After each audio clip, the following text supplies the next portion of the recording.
Assalamualaikum, kita akan bahas tentang bab 3 selanjutnya. Oke, saya sampling aja ya, miliknya kawan. Untuk bab 1 dan bab 2 tadi saya sudah memaparkan untuk revisi ya, atau kritiknya. Kita langsung ke bab 3-nya ya. Oke, kalau Anda lihat judulnya adalah pengaruh beban kerja dan stres kerja terhadap keselamatan dan kesehatan kerja pada pekerja welding di area PT PAL. Sekilas kalau melihat judulnya ini dari variabel Y-nya masih belum terukur ya. Jadi variabel Y ini yang mau diteliti apa, ini belum terlalu jelas ya. Jadi kalau misalnya Anda perlu untuk mendetailkan masing-masing variabel, variabel X-nya sudah bisa diukur, variabel Y-nya bagaimana mengukur K3-nya. Apakah ini memang safety climate, safety behavior atau apa ya. Oke, kita cek dulu di bab 1 agar nanti ketika kita mengecek di bab 3-nya, Anda semua bisa mendapatkan pemahaman yang lebih utuh ya. Oke, bab 1-nya ini kalau kita lihat di sini secara umum stres sudah ada. Kemudian oke, Anda sekali lagi ini adalah contoh dummy. Jadi kalau ada nama perusahaan yang termaktub di sini, ini adalah sebagai contoh. Ini bukan penelitian yang sebenarnya ya. Oke, bagaimana gambaran ini? Oke, jadi yang ingin peneliti sampaikan ini, dia ingin melihat gambaran beban kerja dan stres, kemudian faktor pekerjaan. Nah, ini tidak masuk dalam judul. Harusnya ini juga inputkan ya, bagaimana memasukkan ini dalam judul. Kemudian Y-nya malah bukan K3-nya ya. Jadi dia sebenarnya ingin melihat gambaran faktor-faktornya dan belum bisa menghubungkan ya faktor di luar pekerjaan dengan stres. Artinya judulnya tadi berarti hubungan atau pengaruh faktor beban faktor-faktor outsider ya, aktivitas di luar pekerjaan atau faktor intrinsik, ekstrinsik terhadap stres kerja, seperti itu. Oke, kalau lihat sekilas di bab 1-nya, mungkin di bab 3-nya masih belum terdetailkan. Kita lihat dulu di bab 3. Kelewatan ya? Oh, ya. Oke, di bab 3 ini kita lihat ada yang pertama ada identifikasi masalah ya. Masih banyak salah ketik ya, typo dan lain-lain. Kemudian Anda mengidentifikasi masalah ini berarti melihat dari bab 1 tadi ya, latar belakangnya. Perumusannya ini caranya seperti apa begitu. Ini secara umum aja ya, tujuan pustaka, studi lapangan, studi literatur, kemudian ini berupa kajian studi literaturnya. Kemudian ada pengumpulan data primer. Oke, data primer ini diperoleh langsung ya dari objek penelitian. Jadi bisa berupa kuesioner atau wawancara dan lain-lain. Data sekundernya diperoleh dengan laporan tahunan dan yang lain-lain. Kemudian pengolahan data dan analisa data. Kalau Anda lihat di sini teknik pengumpulan datanya digunakan dengan teknik kuesioner ya. Kalau teknik kuesioner memang pas karena Anda ingin mengambil data-data dari data outsider ya. Kuesioner, kemudian ada wawancara dan teknik analisis data ya. Analisisnya ini tidak melakukan semua ujinya ini ya.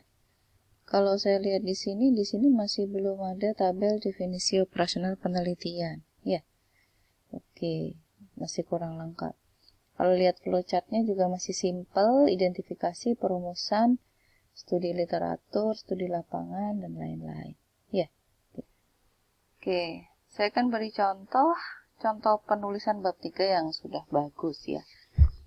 Jadi di bab 3 ini oke, semuanya tadi sudah sepakat bahwa di pedoman ditulis identifikasi masalah dulu ya.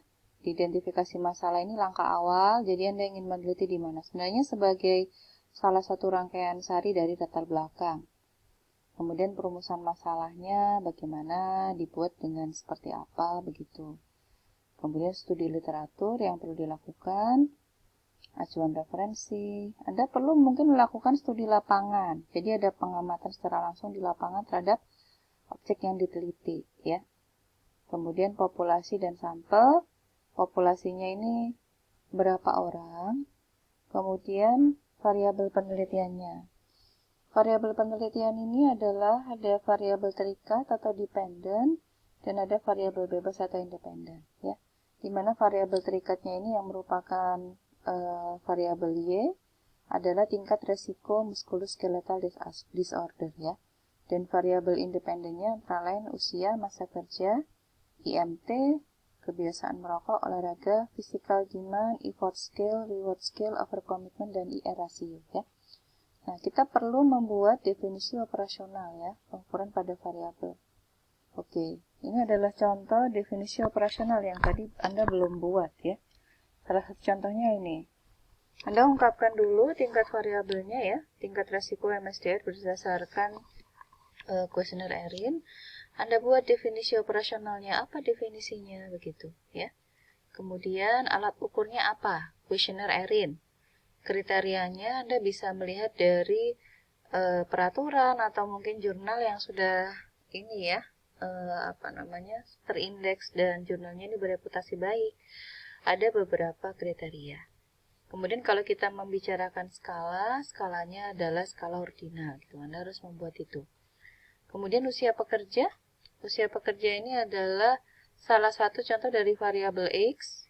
Definisinya apa, alat ukurnya apa, dan kriterianya apa, seperti itu. Masa kerja juga seperti itu, indeks massa tubuh juga, ya. Jadi ada peraturan yang menstate misalnya kriteria indeks massa tubuh. Ini kebiasaan olahraga, kebiasaan merokok, kemudian physical demand dan lain-lain. Jadi ini yang belum Anda buat tadi, ya. Nah, kemudian pengumpulan data. Pengumpulan data tadi ada pengumpulan data primer. Anda perlu mendetailkan satu-satu, ya. Penyebaran kuesionernya bagaimana? Penyebaran kuesioner ini adalah awal, ya, untuk membuktikan adanya, benar nggak, ya, sesuai asumsi bahwa ada keluhan MSDR. Jadi di variabel Y-nya, ya, variabel Y-nya. Kemudian ada pengukuran secara langsung, ya, BB dan TB.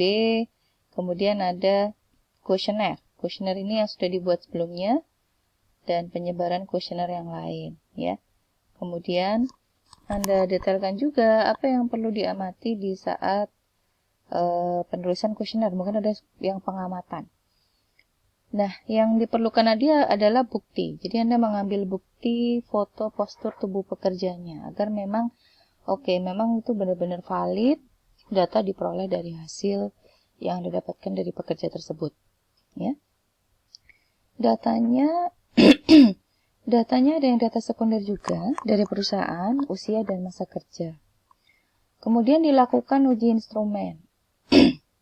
Tentunya ini uji statistik. Yang pertama dilakukan adalah Anda menguji validitas dan validitasnya, ya. Jadi kuesionernya ini valid atau tidak, ya. Dengan perhitungan seperti ini, kalau H1 diterima, maka R hitungnya lebih dari R tabel. Ini dari rumus, ya. Nanti kita bisa discuss selanjutnya. Kemudian uji validitas itu berarti maksudnya adalah pertanyaan kuesioner itu hasil kuesionernya ini valid, bisa digunakan atau bisa dipertanggungjawabkan sebagai bukti otentik karya ilmiah. Lanjutnya adalah uji reliabilitas. Uji reliabilitas ini menguji apakah setiap item pertanyaan itu reliable. Reliable itu berarti ketika Anda menggunakan kuesioner itu di institusi A, kemudian Anda memakai lagi di institusi B, itu bisa, ya. Jadi bisa diteruskan ke istilahnya responden lain dalam kondisi yang cukup berbeda, ya. Itu berarti reliable. Kalau nanti hasilnya tidak valid dan tidak itu, ya Anda harus buang. Kemudian tahap pengolahan data, ada editing, coding, dan yang lainnya disesuaikan, ya, dengan detail dari masing-masing tadi. Kalau variabelnya ini diberi coding kalau di SPSS, ya. 1, resiko rendah, tinggi, dan tinggi. Utamakan bahwa resiko yang paling rendah nilai codingnya lebih rendah daripada yang tinggi, ya, agar mempermudah dan tidak salah ketika Anda menganalisis nanti. Semua variabel seperti itu kan. Jangan lupa nanti Anda perlu melakukan uji ya, beberapa uji statistik. Ini ujinya non-parametrik ya, di Kolmogorov-Smirnov contohnya seperti ini. Kemudian juga melakukan uji T independen ya, uji beda begitu, karena dia membandingkan apakah ada perbedaan tingkat resiko MSDS antara masa kerja yang kurang dari 4 tahun atau lebih begitu. Ini tergantung daripada goals dari penelitian Anda. Uji signifikan atau ANOVA juga bisa dilakukan untuk mengetahui perbedaan perilaku keselamatan dari sisi umur misalnya. Ini bisa juga ya, tergantung dari goals-nya. Kemudian uji Spearman-Rowe, ini yang untuk meneliti ada hubungan atau signifikansi yang spesifik ya. Intinya ada signifikan atau tidak begitu. Kemudian Anda melakukan uji serentak. Uji serentak ini adalah uji yang dilakukan untuk melihat ini ya, pengaruhnya. Kalau uji individu ya masing-masing, Anda menguji variabel X-nya terhadap Y-nya, begitu. Bukan uji serentak tadi. Anda bisa juga melakukan uji Hosmer and Lemshow, ini untuk uji model ya. Jadi model ini sudah mampu tidak menjelaskan data, atau belum mampu, berarti mungkin perlu responden yang lebih besar, misalnya gitu. Kalau odds ratio ini adalah untuk perbandingan, ada istilahnya ada peluang lagi terjadinya kejadian tersebut ya. Nah ini dianalisis datanya, kemudian Anda memunculkan ada rekomendasi dan ada kesimpulan dan saran. Contoh diagram malin penelitiannya.